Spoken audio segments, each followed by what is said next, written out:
So, hello students. Once again, I am Praveen welcoming you from Lyall Public School. And yes, I am your computer teacher, and I am hoping that you have enjoyed your first session of the computer subject. And now it's time to continue our chapter 1, which is about the fundamentals of computer, and this will be the part 2. Okay, so let's understand what we are going to be understand in this particular session. So our today's agenda is we will understand the input devices. Okay, students. So whenever we think about the input devices, we think just like the mouse, keyboard. No, I am not going to tell you about the mouse and keyboard only. Okay, I will tell you the most frequently used, or we can say the most frequently, or the newest technology that we are using as an input devices, such like barcode reader, OMR, MICR, OCR, graphic tablets, smart card reader, biometric sensor. So these are also referred as input devices. Okay, so I will tell you one by one, and then we will discuss about the process device, which is about CPU. Then I will tell you about the output devices, not about the printer, not about the monitor or projector only. I will show you, I will just describe you what is plotter, what is Braille Embosser, what is 3D printer. So these are the output devices, and this will be the today's agenda. So let's start together. First, we have to understand what is input devices. Okay, students. So input is the collection of data or instructions entered into computer. So whatever we just enter into our computer system, whatever we are giving any kind of instruction, any kind of input, so it will be referred as the input. Okay, तो सबसे पहले हमें input समझना होगा कि input आगे होता क्या है. जो कुछ भी हम कंप्यूटर को डेटा देते हैं, इंस्ट्रक्शन देते हैं, क्लिक करते हैं, है ना, तो उससे हम क्या बोलते हैं, इनपुट. ठीक है. Any type of raw information or facts and figures is called as data. यानी कि कुछ भी आपने इंफॉर्मेशन डाली, कुछ भी आपने फैक्ट डाला, तो उसको हम क्या बोलते हैं, डेटा. सो डेटा जरूरी नहीं है कि हम जब कीज को प्रेस करेंगे तो उसे ही डेटा बोलेंगे, माउस को क्लिक करेंगे तो उसे ही डेटा बोलेंगे. नहीं, data can be letters, numbers, special characters, images, commands and user responses just like yes, no and cancel. जब भी आप लोग कोई फॉर्म वगैरह फिल करते हैं, या जब भी आप लोग कोई गेम वगैरह खेलते हैं, तो उसमें आता है ना यस, नो वगैरह की परमिशन, तो आप लोग यस पे क्लिक करते हैं, नो पे क्लिक करते हैं, तो वो भी तो क्या हुआ, एक इनपुट ही तो हुआ ना. तो सबसे पहले हमने समझा कि आखिर इनपुट क्या है, उसके बाद हम समझेंगे कि इनपुट डिवाइसेस होता क्या है. तो ऐसे डिवाइसेस जो हमारे इनपुट को कंट्रोल करें, इनपुट को हमारे प्रोसेस करें, उन्हें हम क्या बोलते हैं, input devices. So the devices with the help of which we enter data into computer are called input devices. Just like as you can see on our screen that there is mouse, pen, joystick, keyboard, etc. That you are already familiar about it. Okay, so these are known as the input devices. So I hope that you have understood the input devices. So first we will start from the barcode reader. Yes, I think आप सभी ने इसको देखा होगा, barcode reader. आप लोग Reliance fresh, विशाल mega mart, या फिर आप लोग जी बड़ी शॉपिंग मॉल्स में जाते हैं ना, यहाँ पर आप लोगों का जो प्रोडक्ट होता है वो किसके थ्रू स्कैन किया जाता है, बारकोड रीडर के थ्रू स्कैन किया जाता है. तो बारकोड रीडर जैसा कि इसका नाम है, क्या स्कैन करता है, बारकोड को, जो ये बारकोड आपको दिख रहा होता है, इसको स्कैन कर देता है, और उसके बाद ये अपने मतलब जो भी प्रोडक्ट होता है उसकी प्राइस, उसकी मैन्युफैक्चरिंग डिटेल्स, उसकी इंफॉर्मेशन फीड कर देता है. So barcode reader is a type of hand held scanner. Hand held का मतलब है जिसको हम हाथ से पकड़ सके, that reads the barcode of a product.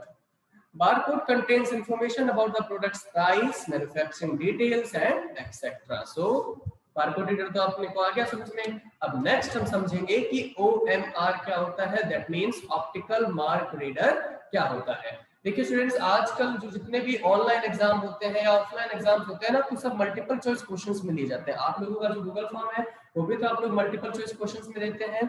वैसे ही मल्टीपल चॉइस क्वेश्चंस एग्जाम देने के लिए अपने यूज करते हैं OMR शीट, है ना.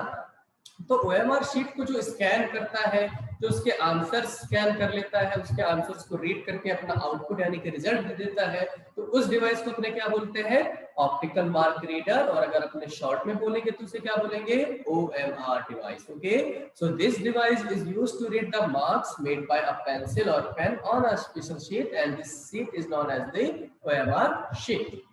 OMR processing is popular for multiple choice tests. Yes, we know that. So now it's time to understand MICR, that means magnetic ink character recognition. Okay, so this device is used to read the magnetic characters printed in a special magnetic ink on documents such as checks. So basically this device is used in a banking system. Okay, banking system में बहुत ज्यादा use किया जाता है. जो checks होते हैं ना, चेक्स में कुछ मैग्नेटिक इंक डाली गई होती है, तो इसको रीड करने के लिए जो डिवाइस काम आता है उसे हम क्या बोलते हैं, MICR, that means the magnetic ink character recognition. Next device हमारे पास कौन सा है, OCR. OCR means optical character reader या फिर ऑप्टिकल कैरेक्टर रिकॉग्निशन. तो ये क्या करता है कि जैसे कि कोई भी डॉक्यूमेंट होता है, जब आप लिखते हैं तो उसमें हैंड रिटन अपने कोई चीजें लिखते हैं. जैसे कि मान लीजिए आपने कोई एक ऐसे लिखा, ऐसे आपने इंग्लिश में लिखा है, शीट पे लिखा है, बट आपने हैंड रिटन लिखा है यूजिंग पेन और पेंसिल. तो मैं अब चाहता हूं कि उस ऐसे को मुझे टाइप ना करना पड़े, मैं स्कैन करके सीधा कंप्यूटर में उसको कॉपी कर लूं हैंड रिटन को, mark my point, hand written को. तो उसको हम कैसे कर सकते हैं, by the mean of OCR. Okay, तो OCR क्या करता है, हैंड रिटन या फिर कोई पहले से प्रिंटेड टेक्स्ट है पेपर पे, उसको स्कैन कर लेता है और उसको फिर वर्ड प्रोसेसर पे कॉपी कर सकते हैं. कॉपी कर सकते हैं तो अपने उसको एडिट भी कर सकते हैं. तो इसकी फुल फॉर्म तो हमने देख ली. इसकी फुल फॉर्म क्या है, ऑप्टिकल कैरेक्टर रीडर या फिर optical character recognition. Okay, so OCR is a type of scanner which scan handwritten or printed text on paper and converts it into actual text. Actual text means into the computational text which can be edited using a word processor. Which word processor we generally use? We use the MS Word. Okay, so after understanding the OCR, now it's time to understand graphic tablet. So graphic tablet क्या होता है, आप सभी को पता होगा. जैसे कि हम लोग टैबलेट्स यूज करते हैं तो उसमें अपने को एक स्टाइलस मिलता है. Stylus means a pen like device, okay, that reads our input.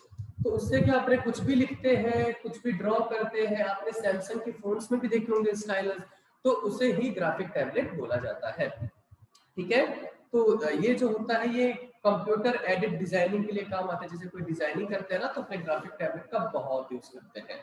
So it consists of a grid of copper wire embedded on a flat surface. ठीक है, तो इसके अंदर कौन सी वायर यूज की जाती है. अगर मैं आपसे क्वेश्चन पूछूं कि ग्राफिक टैबलेट में कौन सी वायर यूज की जाती है, so your answer will be copper wire. Okay, a pen like device called stylus is attached to the grid.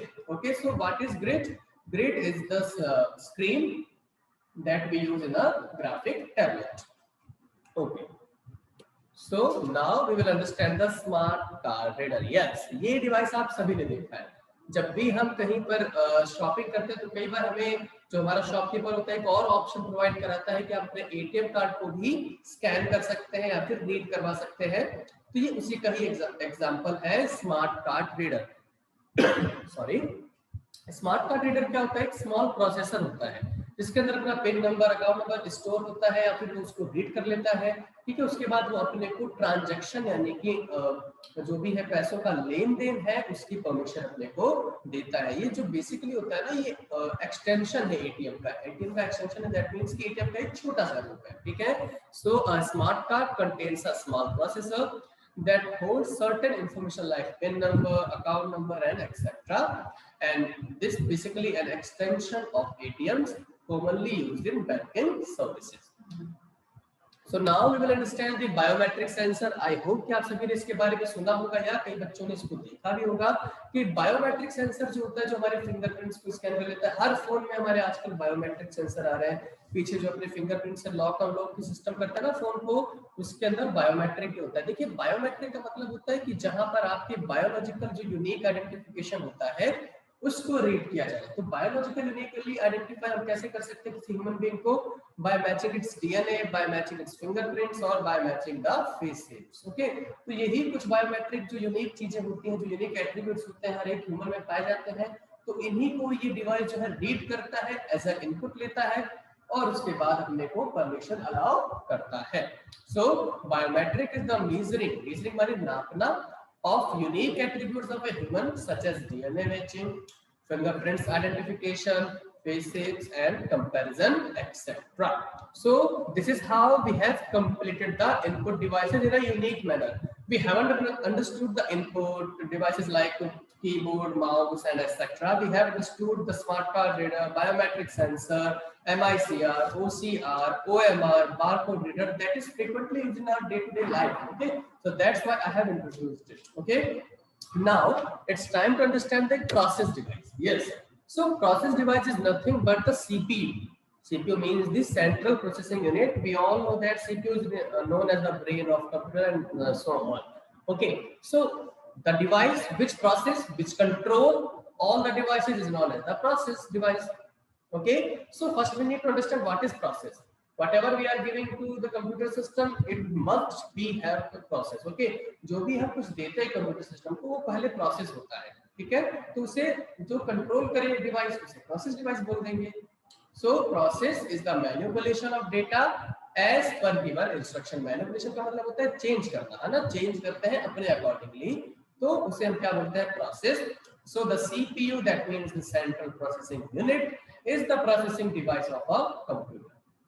It stores data, intermediate results and instructions, that means the programs, and it controls the overall operation of all parts of computer. That means कि सभी computer का जो overall operations है, जितने भी operations है, जितने भी tasks हैं, instructions हैं, processing चीजें हैं, वो सभी कौन control करता है, CPU, that means the process device. If I will ask that what is the processing device, what is process device, then your answer will be CPU. Yes. So after discussing the input devices and process device, now we will understand the output devices. Yes, very similar to the input device. Just like we have understood, whatever we give to the computer system is known as the input.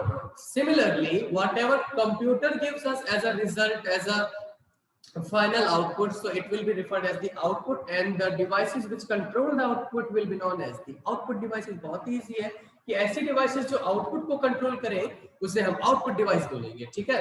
तो output device में आप सभी को पता है कि monitor होता है, printer होता है, projector होता है, जो हमें हमारा output दिखाता है, ठीक है. तो अब हम कुछ नए कुछ जो frequently use हो रहे हैं हमारे day to day life में, उन output devices को पढ़ेंगे. So output is the result. Output is the final result obtained from a computer system after processing. ध्यान रखना बच्चों कि output जो होता है वो हमेशा process होने के बाद ही आता है. The output is in a form that people can understand and use. यानी कि output वो form होता है जहां पर बच्चे समझ पाते हैं, यानी कि आप सभी या हम people जो है वो उसको समझ सकते हैं और उसको use कर सकते हैं. The devices with the help of which we get the information from computer are called output devices. Very simple कि जो भी device output को control करे, output को help करे, information को process करे, उसे हम क्या बोलेंगे, output devices. तो हमारा पहला जो output devices है वो है plotter. हमने printer तो बहुत सुना है, देखा भी है, but plotter देखिए स्टूडेंट्स, तो आप लोग होल्डिंग्स देखते हैं, बड़े बड़े पोस्टर्स देखते हैं, जैसे हमारे लयाल पब्लिक स्कूल का भी पोस्टर आप सभी ने देखा होगा, बड़ा सारा पोस्टर दिखता है, तो आखिर उसको भी तो अपने प्रिंट करते होंगे ना, ऐसा तो है नहीं कि उसको हाथों से बनाया जाता है. तो जो बड़े बड़े पोस्टर्स होते हैं जिनको प्रिंट किया जाता है पॉलिस्टर फिल्म्स में, पॉलिस्टर पेपर्स में, तो वो कौन डिवाइस करता है, plotter. So these are printer, printer की तरह ही होते हैं, जो can see on your screen. Like output device used to create large sized engineering and architectural drawings. That means we print the engineering and architectural drawings which will not be printed on the A4 or A5 size paper, so that's why we use the plotter.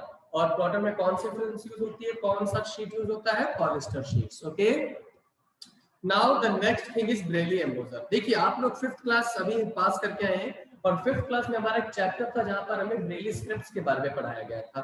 तो Braille scripts क्या होता है, जो visually impaired बच्चे होते हैं, जो visually impaired people होते हैं, उनके लिए होता है. ये एक ऐसी स्क्रिप्ट है जो कि ब्लाइंड पर्संस भी है वो इजीली रीड कर पाते हैं. तो क्योंकि ब्लाइंड पर्संस को हमें क्या करना है, पेपर प्रिंट करके देना है ताकि डिजिटल काम हो सके, जल्दी काम हो सके, है ना. तो इसलिए हमने एक डिवाइस बनाई जो ब्रेली स्क्रिप्ट को भी प्रिंट कर सकता है. So a Braille embosser is an output device that prints Braille printouts. Braille printouts माने कि एक ऐसा पैटर्न, एक ऐसा पेपर जहां पर raised dots यानी उभरे हुए डॉट्स का पैटर्न होता है, अक्षर होते हैं जो विजुअली इंपेयर्ड पीपल समझ पाते हैं. So it works with the software that translate text to Braille used for visually impaired people. So I hope that you have understood the Braille Embosser. So now our last but not the least output device is 3D printer. Okay, so a 3D printer is a computer aided manufacturing device that creates three-dimensional objects from a digital file. What do you mean by the three-dimensional? Three-dimensional means the 3D. So 3D stands for three-dimensional. Okay. So three-dimensional file means that interact. Okay. जो बहुत ही ज़्यादा real लगता है, artificial होता है but real लगता है. You might not understand कि मतलब sorry, you might be surprised कि जो आर्टिफिशियल ह्यूमन लिम्ब है, जो लिम्ब होता है ना अपना, वो प्रोड्यूस किया गया था 3D प्रिंटर के थ्रू और इसको सर्जरी के थ्रू इम्प्लांट भी किया गया था।